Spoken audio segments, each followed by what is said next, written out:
treba vežbati. Ovoga jutra tu je Bojana i njen fitness studio. Bojana, izvoli i evo da čujemo šta predlažeš našim gledalcima za danas.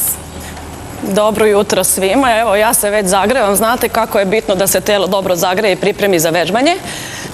Krećemo odmah sa vežbicama za donji deo tela. Može. Radimo lagano. Spuštamo se koliko nam prija. Radimo tempom koji nam prija. Koliko možemo, nema forsiranja. Suprotna ruka, noga. Lagano, može naravno i brže. Dišemo. Koleno pazimo da ne prelazi nivo stopala. Zategnuti stomak leđa. Ok, dobro je, opustit ću.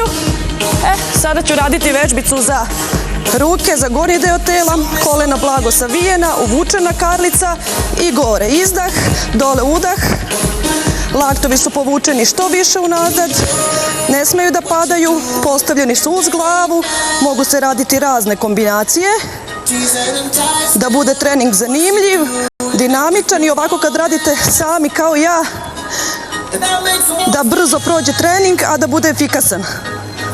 Gore izdah, dole udah, još jednom ću raditi. Odlično.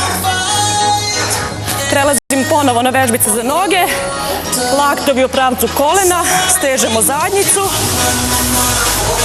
Jako, kao da sedamo i ustajemo, zategnuti stomak leđa. Dišemo, gore izdah. Odlično. Sad opet idemo dinamično. Penjemo se i na prste. Ok, sad jedna baš dinamičnija, da se lepo telo razbudi, da se ubrza puls, da se pokrenu masti, da se troše kao energija. Ok, i još jednu vežbicu hoću da vam pokažem za stomak. Jeste da radi celo telo, ali se nosioc vežbice je stomak. Podignemo se, dodiramo pod kolenicu, spustimo i vratimo. Radimo nekoliko ponavljanja na jednu, nogu. Naravno, potrebno je održati ravnotežu. Još jednom ću raditi. Ok, ustajem. Kao što smo se dobro zagrejali, bitno je rehidrirati se, piti vodu, istegnuti mišiće. Jel' tako?